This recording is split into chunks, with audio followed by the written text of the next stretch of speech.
Hello and welcome to the Joel Frank YouTube channel. My name, of course, is Joel Frank, and this is going to be the Go by Example tutorial series. Initially, I wanted to do this series using the Go by Example website. However, the documentation on that site uh, isn't exactly beginner friendly. It is beginner friendly to an extent, but it's not very verbose in terms of the explanation. So what I decided to do is to use the w3schools.com Go tutorial. And yeah, so without much ado, we'll get into that. All right, so what is Go? Go is a cross-platform open source programming language. Uh, it can be used to create high-performance applications. Go is fast, statically typed, compiled, and known for its simplicity and efficiency. Go was developed at Google by Robert Gessner, Rob Pike, and Ken Thompson in 2007. Go syntax is similar to C++.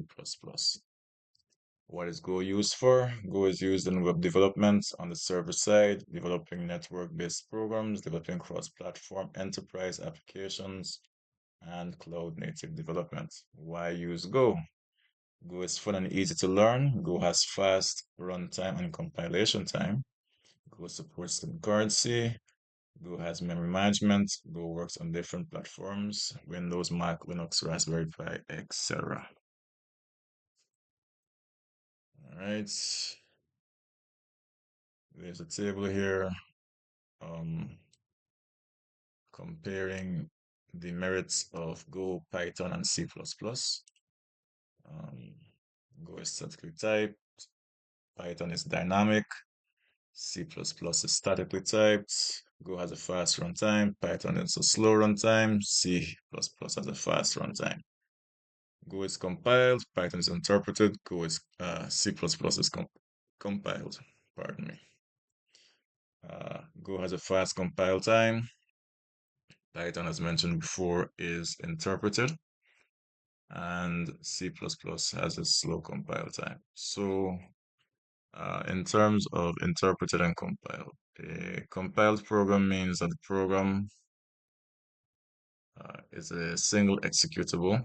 It may reference DLLs, it may depend on other files, but it's its own thing, its own executable.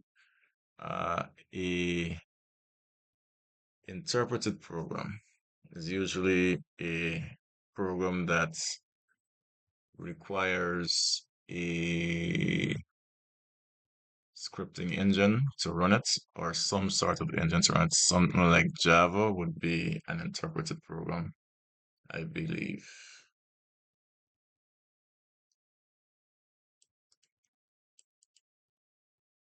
Sorry about that. I'm back. Had to go make sure whether Java is uh, compiled or interpreted. Turns out it's both. Anyways, moving on. Go supports concurrency through Go routines and channels. Python has no built-in concurrency mechanism. C++ supports concurrency through threads. Go has automatic garbage collection, so does Python. C++ does not have garbage collection. Go does not support classes and objects. Python does, and so does C++. Go does not support inheritance.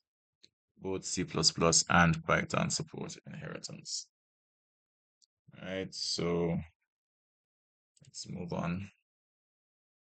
All right, so to get started with Go, you're going to need a text editor or a code editor like VS Code to write your Go code, a compiler, and to install the necessary stuff for Go, which is the Go language and everything else that's associated with it, not the IDE, because Go does not come with an IDE or a code editor.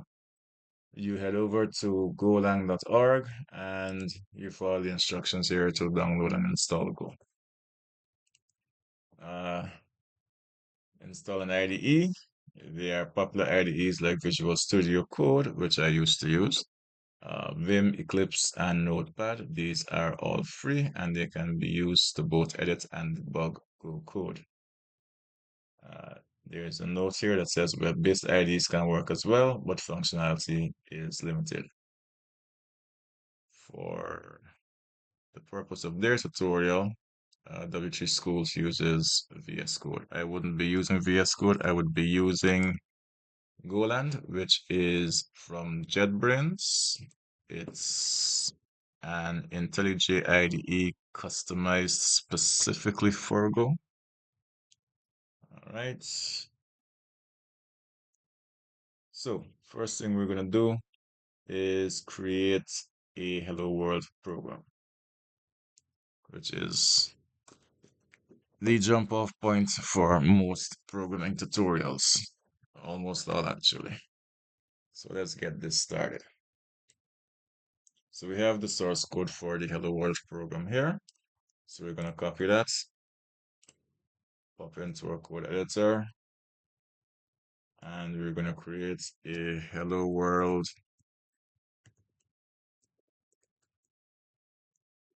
.go file. Now you see here where it says package underscore 01 underscore hello underscore world. We don't need that because we'll be using package main. All right, so we've got that. Now what we're going to do is we're going to run this code.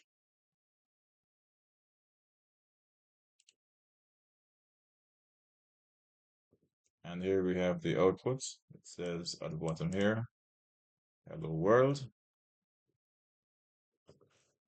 So if we step back to the tutorial website, so it says now run the code, open terminal VS Code and type go run / hello world.go, and you get that. Congratulations, you have well written and executed your first Go program. If you want to save the program as an executable, type and run go build / hello world.go. All right. One of the nice things about W3 Schools is that you can practice on the website, which is really nice. Um, Highly recommended for learning to code in quite a few languages. They have an extensive collection of programming tutorials. So let's examine the syntax of the program that we just created. It says here, a Go file consists of the following parts: package declaration, import packages, functions, statements, and expressions. So if we look back at our hello world.go program, we see that we have our package declaration at the top, which says package main. And this is important. The Go compiler will be looking for a package main when it's time to compile and execute the program. Then we have our import packages. And in our case here, it says import FMT. And then we have our functions. In our case, we have one single function, which is main. Then we have our statements and expressions. And we have, in our case, one statement, which is essentially a print line statement for those of you who know C or C++, or a print statement, which executes the code necessary for the hello world to be displayed when we run the program. So line 1 in Go, every Go program is part of a package. We define this using package keyword. In this example, the program belongs to the main package. Line 2, the import FMT line lets us import files included in the FMT package. In line 3, A blank line, Go ignores white space. Having white space in code makes it more readable. So that's just a readability thing. Um, in line 4, function main is a function. Any code inside its curly brackets will be executed. Line 5, we have fmt.println. This is a function made available from the FMT package. It is used to output or print text. In our example, it will output hello world. All right. Go statements. fmt.println hello world statements. In Go, statements are separated by ending a line or hitting the enter key, or by a semicolon.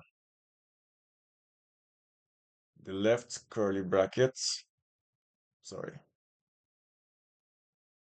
hitting the enter key adds a semicolon to the end of the line implicitly and does not show up in the code.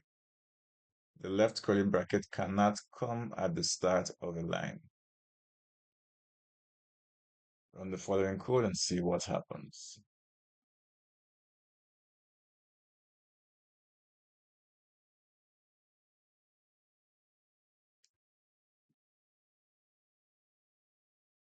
So we have package main, import FMT, function main, print line, hello world. Okay.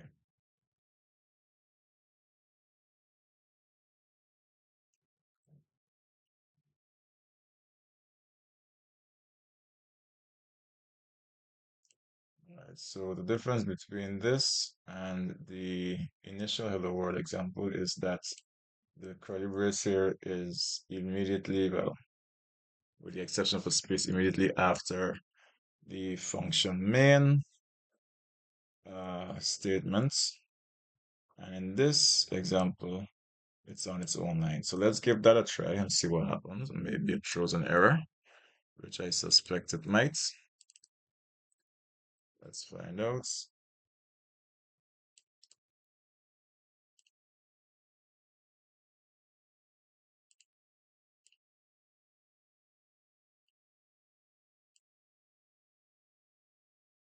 Syntax error. Unexpected semicolon or new line before the open curly bracket. So if we put this curly bracket back at the top here and we run it, it should run. There we go. So it's never a good idea to put the opening curly bracket on a line by itself. Go doesn't like it, it's not gonna work. You can write more compact code like shown below. This is not recommended because it makes the code more difficult to read. So basically we have the entire hello world program in one line. It says package main semicolon import fmt semicolon function main open bracket fmt dot println open bracket hello world colon and then the closing curly bracket. All right, let's take a quick look at comments and then we're going to close out this tutorial for today. We've currently been recording for about 40 minutes, so that's a good place to stop. Comments are, as their name suggests, a way of commenting or documenting on code.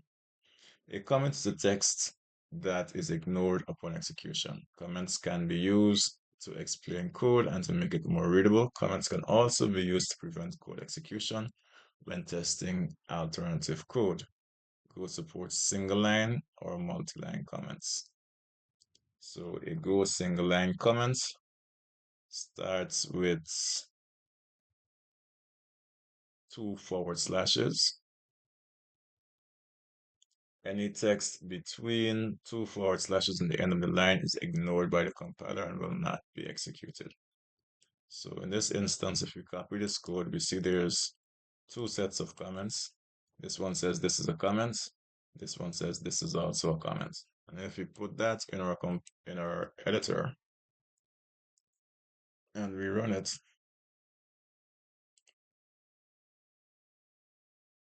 we see that it runs and it does not print these two lines. These two lines have absolutely no effect on the program. They're just there for the developers or coders to see and or for documentation purposes. All right.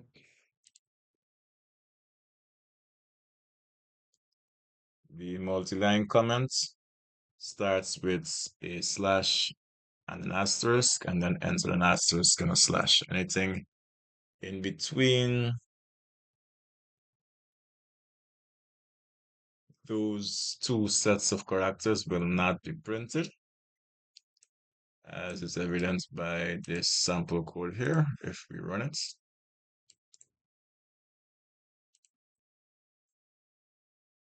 let's run. All right, let's clear the terminal.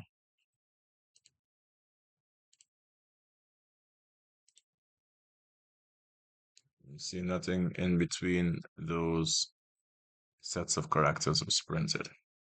All right, thank you for joining me. If you enjoyed this ramble, if this is something that you would like to follow up, if you like these type of videos, let me know. And thanks for joining me. Enjoy the rest of your day or night.